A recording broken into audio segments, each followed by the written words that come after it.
Good morning everyone. मैं गोपाल गढ़वाल और आज हम पढ़ेंगे एक्सरसाइज 6.1। तो ये 6.1 है,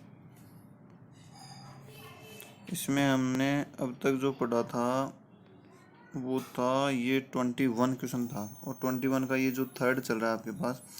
तो ये 21 नंबर क्वेश्चन है भाई इसमें, है ना, और इसका थर्ड चल रहा है अपने पास।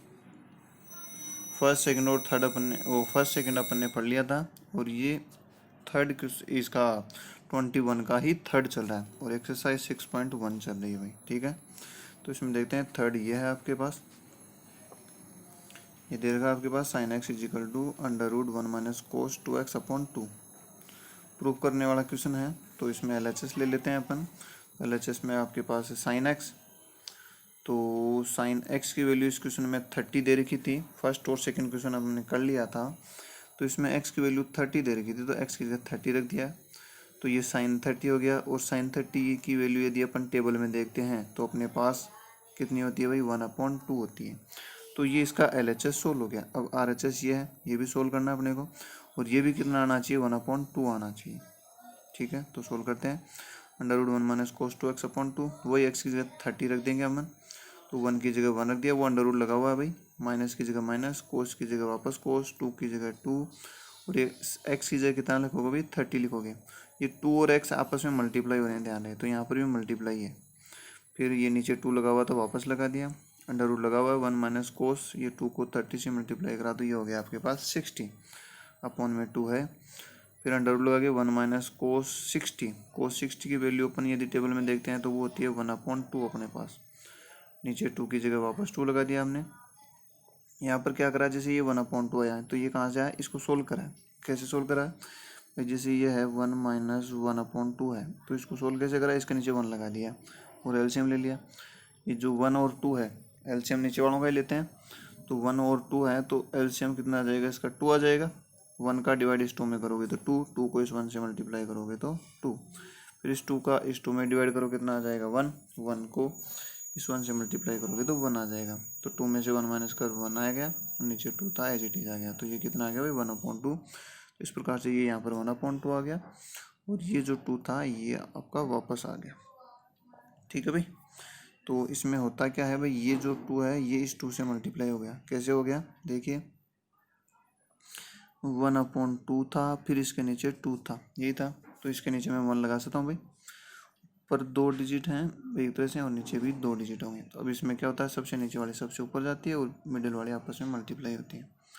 सबसे नीचे वाले सबसे ऊपर गई, तो सबसे ऊपर गई तो 1 से 1 मल्टीप्लाई होगा, 2 ये 2 से 2 मिडिल वाले आपस में हो जाएंगे, तो ये कितना हो जाएगा 1/2 2 जा 4। ये है भाई आपके पास 1/4। तो अंडर रूट निकलेंगे तो 1 का अंडर रूट कितना हो जाएगा 1 भाई। 1 के तो चाहे आप कितनी भी पावर लगाओ, अंडर रूट लगाओ, कुछ भी लगाओ, वापस वही 1 आता है भाई।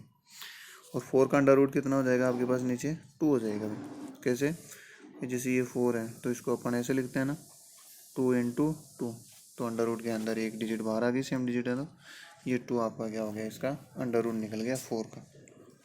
ठीक है, तो ये आपका 1/2 आ गया। तो इसमें देखिए आपके पास ये LHS भी 1/2 था और RHS भी 1/2 है, सेम आ गए। तो ये प्रूफ हो गया भाई आपका।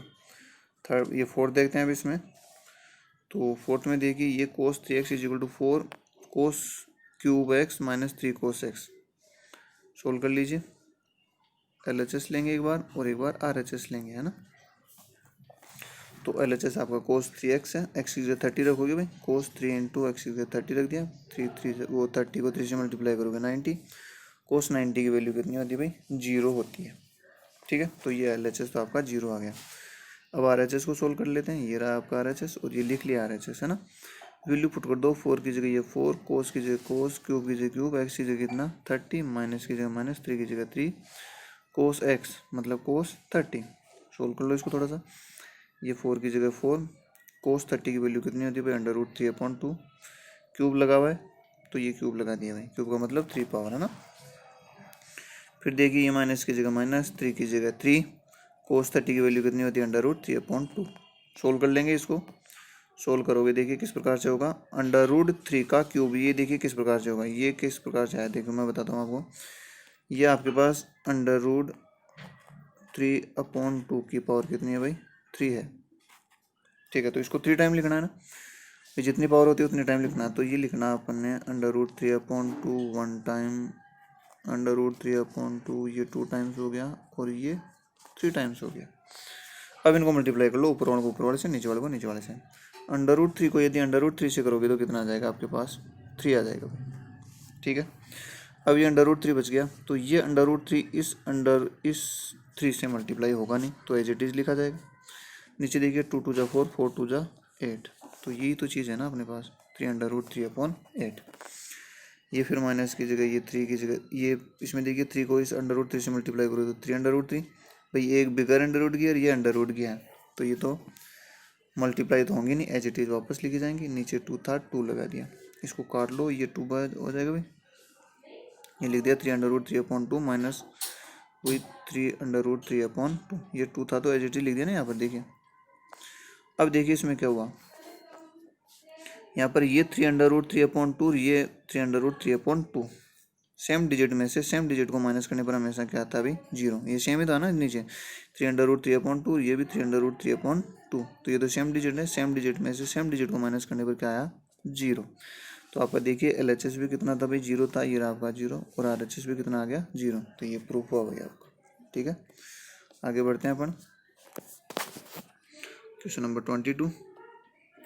देखिए 22 में क्या दे रखा है, A की वैल्यू 60 और B की वैल्यू 30, और इसके लिए प्रूफ करना है आपको क्या, cot A minus B is equal to होता है cot A cot B plus 1 upon cot B minus cot A। ये प्रूफ करना है। दो साइड इसमें LHS और एक RHS, ध्यान रहे, A की जगह 60 और B की जगह 30। तो पहले LHS को देख लेते हैं अपन। तो LHS आपका है भाई, ये रहा कोट A माइनस B, ये लिख दिया cot A minus B। Value put कर दो, कोट की जगह कोट, A की जगह कितना 60 और माइनस की जगह माइनस, B की जगह कितना 30। क्यों भाई, ये वैल्यू ही पुट करनी है, दे रखा है क्वेश्चन में। पुट कर दी तो 60 में से 30 माइनस करा तो कितना हो गया 30, भाई कोट था ही, कोट 30 की वैल्यू कितनी होती है आपके पास, √3। तो ये आपका LHS सोल्व हो गया। अब RHS सोल्व करेंगे, ये रहा आपका RHS, यहाँ पर लिख लिया अपन ने, कोई वैल्यू पुट कर दो। देखिए वैल्यू, कोट A की जगह 60, फिर कोट B की जगह बोला, B की जगह 30, प्लस की जगह प्लस और 1 की जगह 1, नीचे भी वही, कोट B था, B की जगह 30, माइनस की जगह माइनस, कोट A की जगह 60, वही कोट 60 की वैल्यू 1/√3, और ये कोट 30 की जगह कोट 30 की वैल्यू √3।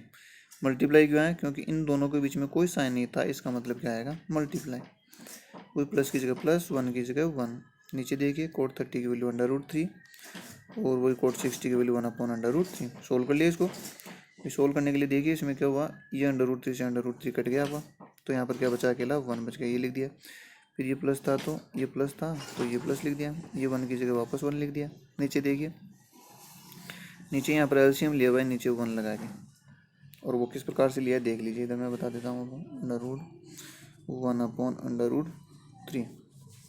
तो LCM लोगे तो कैसे आएगा, जैसे √3 आ जाएगा LCM इस 1 का, और √3 का LCM कितना आएगा भाई, √3, इस 1 का डिवाइड करो √3 में, तो कितना आ जाएगा, √3। कैसे भाई, 1 का डिवाइड यदि √3 में करते हो तो वापस कितना आएगा आपके पास, √3। 1 का कोई इफेक्ट नहीं होगा, √3 वापस आ जाएगा आपके पास। तो ये आ गया आपके पास √3।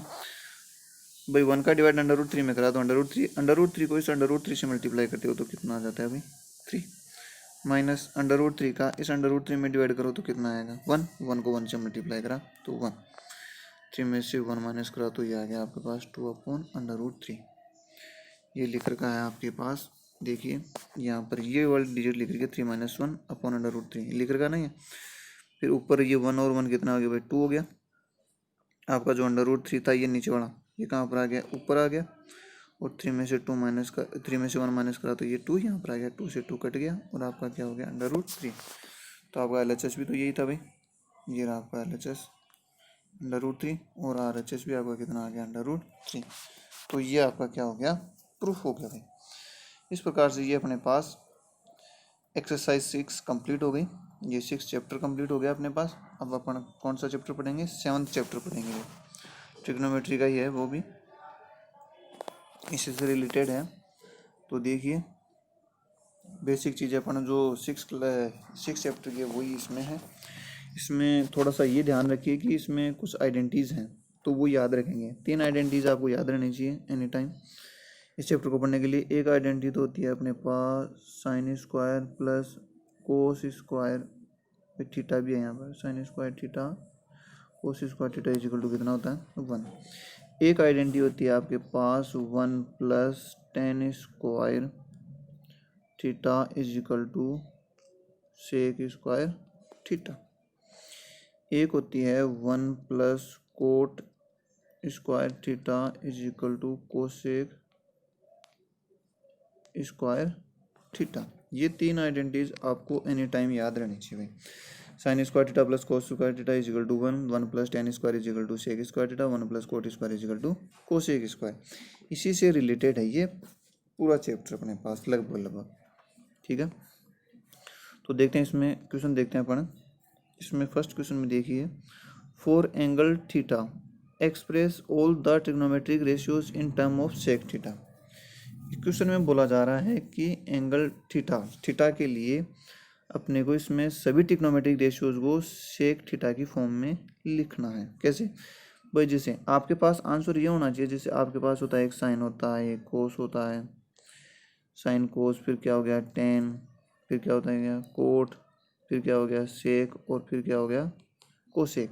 तो इन सभी में यदि आप साइन की वैल्यू ऐसे निकालो कि उसके इक्वल में ओनली सेक होना चाहिए। अब सेक का मतलब 1 सेक हो गया, या 1 प्लस सेक हो गया, 1 सेक 1 सेक थीटा -1 हो गया, या ये अंडर रूट में हो गया। मतलब सेक के अलावा कोई दूसरा ट्रिग्नोमेट्रिक रेशियो नहीं होना चाहिए इसमें राइट हैंड की तरफ। इसी प्रकार कोस की वैल्यू निकालते हो ना साइन के बाद में, जैसे मैंने लिखा कोस थीटा, तो कोस के भी इक्वल में वही आना चाहिए, क्या सेक होना चाहिए ओनली भाई। जैसे ऊपर सेक हो गया, या 1 सेक हो गया, या 1 प्लस सेक हो गया, या 1 सेक -1 हो गया। मतलब जिस पर ऐसे ही इस 10 के भी इक्वल में क्या होना चाहिए, अकेला सेक होना चाहिए। वही चीज़ वापस 1 सेक हो गया, या सेक अकेला हो गया, या सेक -1 हो गया, या अंडर रूट में हो गया, कैसे भी हो गया, लेकिन होना ओनली एक अकेला ट्रिग्नोमेट्रिक ये रेशियो होना चाहिए सेक। इसके राइट हैंड में ना टेन होना चाहिए, ना कोट होना चाहिए, ना कोसेक होना चाहिए, कुछ नहीं होना चाहिए, अकेला सेक होना चाहिए। ये सभी के लिए है भाई। साइन के भी इक्वल में सेक होना चाहिए, कोस के भी, टेन के भी, कोट के भी। सेक तो खुद ही सेक में है, तो ये तो क्या होगा कोसेक के भी इक्वल में क्या होना चाहिए, सेक होना चाहिए। सभी के इक्वल में सेक होना चाहिए, वो किसी भी प्रकार से हो। उम्मीद करता हूँ समझ में आ गया होगा। अब देखते हैं अपन इसमें क्वेश्चन। तो इसमें देखिए फर्स्ट अपन इसमें किस प्रकार से, अब अपने को खुद को ही माइंड लगाना है, तो अपन खुद को माइंड लगाते हैं। तो अपने पास एक आइडेंटिटी होती है sine square theta plus cos square theta is equal to 1, ठीक है। इसको अपन इस प्रकार से लिख सकते हैं, sine square is equal to ये कोस स्क्वायर को उधर ले गए अपन, है ना, 1 माइनस कोस स्क्वायर हो गया। अब इसमें देखिए अपन क्या कर सकते हैं, 1 माइनस कोस, तो कोस का उल्टा क्या होता है अपने पास, क्या होता है सेक होता है। तो इस कोस की जगह अपन क्या लिख सकते हैं 1 सेक। कैसे भाई, जो कोस होता है ना, कोस की जगह अपन लिख सकते हैं 1 सेक थीटा, ये लिख सकते हैं अपन इसकी जगह। तो इस कोस की जगह अपन ने क्या लिखा 1 सेक लिखा, स्क्वायर था तो स्क्वायर भी लगा दिया, ठीक है। 1 के स्क्वायर लगाने का कोई मतलब नहीं था। यहाँ पर क्या ले लिया, एलसीएम ले लिया। एलसीएम लिया तो भाई ये सेक स्क्वायर एलसीएम में आ गया यहाँ पर। तो ये 1 का डिवाइड करा सेक में तो सेक को 1 से मल्टीप्लाई करा तो सेक स्क्वायर। भाई सेक 1 का डिवाइड सेक स्क्वायर में करा तो सेक स्क्वायर को 1 से मल्टीप्लाई करा तो ये सेक स्क्वायर हो गया। माइनस था तो माइनस की जगह माइनस हो गया। सेक स्क्वायर का सेक स्क्वायर में डिवाइड कर दो 1 को 1 से मल्टीप्लाई करो तो ये आपका हो गया वापस 1, ठीक है। तो ये आपका हो गया sec square theta -1 as it is आ जाएगा, और नीचे सेक स्क्वायर था तो सेक स्क्वायर का अंडर रूट कितना हो गया आपके पास, सेक हो गया भाई। सेक ही होता है, जैसे मैं आपसे बोलूँ एक्स स्क्वायर, इसका अंडर रूट कितना होता है, अकेला एक्स ही तो होता है। मैं बोलूँ आपके पास वाई स्क्वायर तो कितना होता है, अकेला वाई तो होता है। मैं आपसे बोलूँ 3 स्क्वायर, अंडर रूट के अंदर इसका अंडर रूट कितना होता है 3 होता है। मैं आपसे बोलूँ 4 स्क्वायर तो इसका कितना होता है भाई 4 ही तो होता है ना। इसी प्रकार ये सेक स्क्वायर का भी अंडर रूट निकल के कितना आ गया आपके पास, सेक आ गया भाई, ठीक है। बाकी इनका नहीं निकलेगा भाई। आप बोलोगे कि सर सेक स्क्वायर इसमें भी, लेकिन यहाँ पर 2 डिजिट हैं, ध्यान रहे साथ में, तो 2 टर्म्स हैं अपने पास, तो 2 टर्म्स का साथ में अंडर रूट नहीं निकलता, अकेले टर्म्स का ही निकलेगा। तो अकेला सेक स्क्वायर था तो इसी का निकलेगा, ये 2 साथ में है तो इनका नहीं निकलेगा भाई, ठीक है। आगे देखते हैं इसमें, देखिए cos theta is equal to तो डायरेक्ट 1/sec थीटा ही होता है भाई, अभी तो मैंने बताया था। इस देखो यहाँ पर कोस की जगह मैंने लिखा था, तो cos theta is equal to 1/sec, ये तो डायरेक्ट सेक की फॉर्म में हो गया। इसी प्रकार टेन के लिए 1 + tan स्क्वायर, ये एक आइडेंटिटी होती है अपने पास, is equal to sec square. Tan को लेफ्ट में रख लिया और सेक स्क्वायर ये 1 था, इसको उधर ले गए भाई, सेक स्क्वायर तो पहले से राइट हैंड में था। वैल्यू 10 की चाहिए ओनली, स्क्वायर में नहीं चाहिए, तो ये स्क्वायर था, अंडर रूट लगा दिया, ये हो गया, लो भाई सेक की टर्म में हो गया। इसी प्रकार cot theta is equal to क्या होता है 1/10 होता है ना भाई। Cot theta is equal to कितना होता है 1/10। अब यहाँ पर 10 की वैल्यू रख दी, कहाँ से रखी, ये जो निकाली थी अभी अपन ने, तो कोट इज इक्वल टू क्या हो गया 1/√sec² - 1, ये भी प्रूफ, ये भी हो गया इसकी टर्म में। कोसेक थीटा भाई सेक का तो नहीं होना, क्योंकि सेक इज इक्वल टू वापस सेक होता है। कोसेक थीटा क्या होता है 1/sin होता है, और 1/sin, साइन की वैल्यू अपन ने निकाली थी, यहाँ पर देखिए ये रही आपके पास, तो ये साइन की वैल्यू रख दी, जो नीचे वाला था इसको ऊपर ले गए, सेक थीटा अपॉन 1/√sec² - 1 हो गया। ठीक है भाई, तो ये इस प्रकार से साइन, कोस, टेन, कोट और कोसेक सभी के इक्वल में यहाँ पर अपन ने सेक प्रूफ कर दिया। तो इसका फर्स्ट क्वेश्चन हो गया। तो आज के लिए अपन इतना ही पढ़ेंगे, बाकी अपन नेक्स्ट वीडियो में देखेंगे भाई। ठीक है।